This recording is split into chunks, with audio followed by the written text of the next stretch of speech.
Kadang-kadang yang membuat kita sulit menunaikan ibadah, sulit dekat dengan Allah, bukan karena tak mampu. Bukan. Anda sebetulnya bisa berjamaah ke masjid, bisa bangun malam tahajud, bisa menghafal Quran. Cuma seringkali lahir sifat-sifat malas dalam diri kita atau sulit melakukannya karena barangkali sebagian yang haram atau maksiat sudah masuk dalam diri kita yang harus dikeluarkan. Ini mata, kalau kebanyakan lihat yang jelek-jelek, lihat yang baik itu sudah nggak peka lagi, Pak. Bu. Karena baik dengan buruk itu nggak akan nyambung. Jadi kalau mata Anda dibiasakan melihat yang jelek-jelek, begitu melihat yang baik nggak akan peka. Ya. Mohon maaf, udah lihat orang sholat belum ada getaran, lihat orang baca Quran belum ada kepekaan. Itu mungkin matanya sering dipakai yang kurang bagus. Makanya Allah sampaikan kan, seperti saya uraikan dalam setiap pertemuan, Quran surah ke-24 itu, ya, An-Nur ayat 30 untuk laki-laki, ayat 31 untuk perempuan.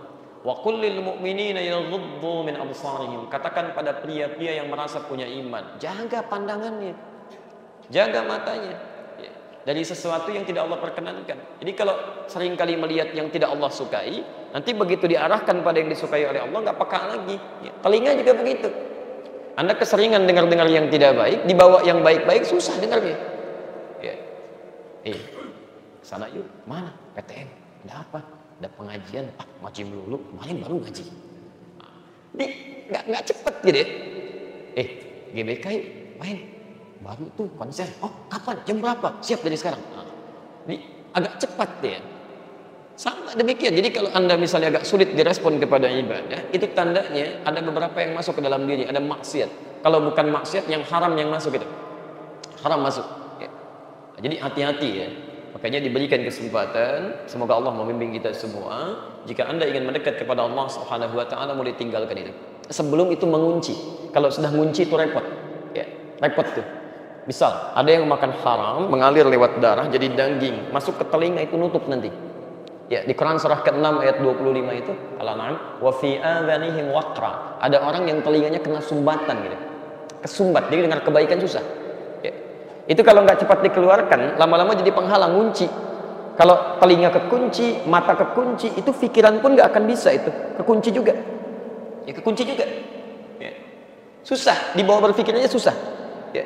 Sudah jelas, rasionalitasnya begini, dipahami begini, masih susah juga. Padahal mungkin gelarnya S1, S2, S3 banyak, tapi nggak bisa gitu. Makanya nanti ada orang yang sulit diingatkan lewat kebaikan, susah itu. Diingatkan dengan tidak sama aja. Ya, Quran surah kedua ayat 6 sampai 7 itu, innal ladzina kafaru sawa'un 'alaihim a'anzartahum am lam tunzirhum la. Ya, begitu buruk amal solehnya, itu masya Allah. Ada bahkan di antara mereka yang dijanjikan masuk neraka tanpa hisab. Anda pernah dengar masuk surga tanpa hisab? Ya itu banyak riwayat, jadi Quran juga ada. Ya, masya Allah. Tapi ini masuk neraka oleh Allah disuruh nggak usah mikir. Ya, di surah Al-Kahf ke-18. Ayat 100 sampai 101. Ya, sisi paling kiri di pertengahan itu, di atas sedikit ke bawah. Tsumma 'aradna jahannama yawma idzin lil kafirina 'arda. Nanti, masya Allah, saat hari perhitungan nanti, kami akan tampakkan neraka jahanam pada orang-orang yang sulit diatur ini, ya, sejelas-jelasnya. Jadi sebelum masuk sudah ditampilkan. Seakan-akan kalimatnya begini, kamu nggak usah mikirin hisab deh, tenang aja, ini tempat kamu kembali, nggak usah mikir lagi neraka aku. Dari mana taunya? Ayat 101-nya. Siapa mereka? Alladzina kanat a'yunuhum fi ghita'in 'an dzikri, yaitu orang-orang yang saat di dunianya matanya itu terhalang, susah ingat kepada Allah itu. Wa kanu la yastati'una sam'a, dan nggak bisa dengar itu. Susah diberi nasihat, susah dengar adzan marah-marah. Bahkan orang mau bikin tempat adzan dia udah marah duluan. Ngapain bikin ini menara, takut nanti nimpa ke tempat saya. Udah disusun Pak, belum jadi udah marah gitu kan. Kalau non muslim mungkin belum paham, ini kadang-kadang orang Islam ini yang bahaya ya. Nah, maka dari itu gunakan momentum ini untuk berpuasa, cek, kemudian perbanyak puasa ya, Nabi SAW, karena puasa itu menghimpun banyak kebaikan dan mencegah berbuat maksiat. Itu puasa ya. Saya sering katakan, kalau Anda sedang puasa, Anda akan berhati-hati berbuat salah. Mau bohong aja jaga-jaga tuh, takut batal puasanya minimal. Kemarin dari mana sih? Saya tungguin, ntar tunggu maghrib deh, saya jawab nunggu maghrib dulu tuh. Ya. Khawatir ya. Jadi tingkatkan itu dan bangun silaturahim. Okay? Kalau Anda sudah bisa melakukan itu, nanti Allah janjikan akan diberikan anugerah yang berlimpah. Di Quran surah keempat ayat ke-100. Ya. Tapi kalau Anda nggak mau berhijrah, tidak mau berubah, memperbaiki diri, maka lihat ayat 97 dari Quran surah yang keempat An-Nisa itu. Ya. Nanti ada orang masuk neraka tadi, seperti kami sampaikan, tiba-tiba malaikat tanya. Kalau bukan muslim nggak akan ditanya sama malaikat, tapi ini muslim, disebut zalimi anfusih. Ya. Ya, dia menzalimi diri sendiri. Qalu fima kuntum alam takun ardullahi wasi'atan fatuhajiru fiha. Kamu ini kemana aja? Kenapa di dunia diberi kesempatan nggak berubah? Kenapa nggak hijrah? Kenapa nggak merubah diri? Kan? Kamu kemana aja? Ada yang tempatnya di neraka sakar, muslim tapi nggak mau sholat. Ya. Aduh, masalah hukum fisakot. Kenapa ada di sini? Tempat kamu kan bukan di sini. Apa jawabannya? Lam nakum minal musallin. Dulu kami nggak sholat. Jelas ya? Jadi hati-hati Bapak Ibu sekalian. Yaltamisu fihi ilman. Ada kata yaltamisu di situ. Ibu sekalian, ada 3 kata yang berbeda. Ada massa, satu massa. Ya. Massa yamassu. Baik. Quran surah ke-2 Al-Baqarah ayat 214, posisi paling kanan sebelah bawah.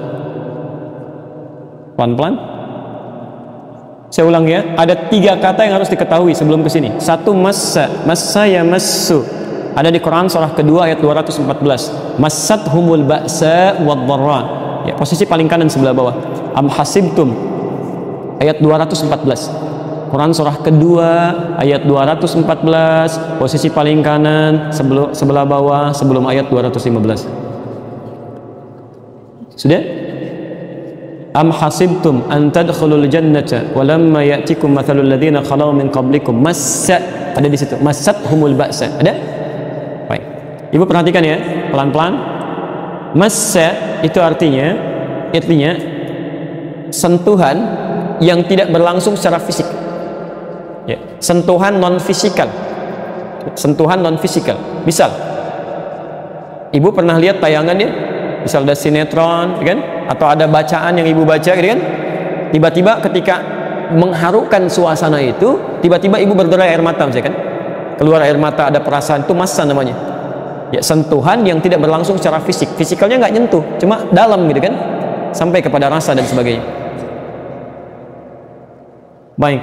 Tapi kalau sudah masuk pada sentuhan fisikal, misal ini bersentuhan seperti ini, ya, Ibu sama mahramnya bersalaman dan sebagainya, itu lamasa namanya. Lamasa, lam, mim, sin, lamasa. Lamasa. Quran surah ke-5 ayat ke-6. Al-Maidah ayat ke-6, posisi paling kiri sebelah atas. Ya. Di ujung ayatnya. Sentuhan yang disengaja antara laki-laki dengan perempuan, terlebih yang melahirkan syahwat, itu bisa membatalkan wudhu. Aula mastumun nisaa ya ayyuhalladzina amanu idza qumtum ilas shalah faghsilu wujuhakum wa aydiyakum, dan seterusnya ayat. Di ujung ayatnya aula mastumun nisaa, atau Anda menyentuh seorang perempuan, kan? Kemudian ada syahwat di situ, membatalkan wudhu. Jelas? Pelan-pelan. Fokus sebentar, fokus. Angkat penanya. Gabungan antara massa dengan lamasa itu iltamasa.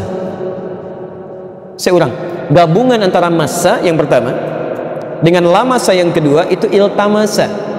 Iltamasa yaltamisu, sentuhan secara fisik dan non fisik. Jelas di sini? Saya pegang, saya makan, saya rasakan, itu iltamasa namanya. Jelas di sini? Baik. Jadi yang pertama ada massa, ya. Dia ini massa, ini lamasa. Massa tidak menyentuh secara fisik, lamasa ada sentuhan fisik. Kalau keduanya digabungkan jadi iltamasa. Iltamasa, iltamisu, iltamasa. Di hadis ini saat kita belajar, Nabi meminta kita menggunakan kata iltamasa. Bukan massa, bukan lamasa, tapi iltamasa. Jadi kalau disebutkan massa saja, misal massa ilman, ya massu ilman, itu artinya Ibu diminta melihat aja begini, supaya bisa tertanam pemahaman. Tapi Ibu nggak usah nulis, nggak usah ngapa-ngapain, nggak usah sentuh itu. Kalau Ibu lamasa saja, Ibu nggak usah perhatikan saya, langsung tulis saja, tulis begini. Ya, ada kaitan secara fisikal dengan ilmu. Tapi kalau menggabungkan keduanya, ibu diminta fokus pada dua hal itu. Sesekali ibu bisa lihat, ibu bisa fokus, ibu bisa dengarkan. Resapi, ketika yang diresapi ini penting ibu catat. Itulah iltamasan. Jadi orang-orang yang mendapatkan keutamaan dalam belajar adalah orang-orang yang memang betul-betul siap untuk belajar, serius, dan dia berusaha memahami ilmunya dengan tingkat yang ini. Ya, jadi ada yang diserap, ada yang kira-kira penting dia catat, ada yang kira-kira referensi dia hadirkan. Itulah iltamasan. Ya. Saya bacakan hadisnya, yaltamisu fihi ilman. Kemudian dia belajar sebagian dari tuntunan agamanya. Bukan sekedar belajar, tapi belajar dengan menyimak. Awas, hati-hati. Menyimak, awas, hati-hati. Menyimak dan memperkuat ilmunya. Memperkuat itu bisa menulis, bisa mencari referensi, bisa membuka rekaman, macam-macam deh.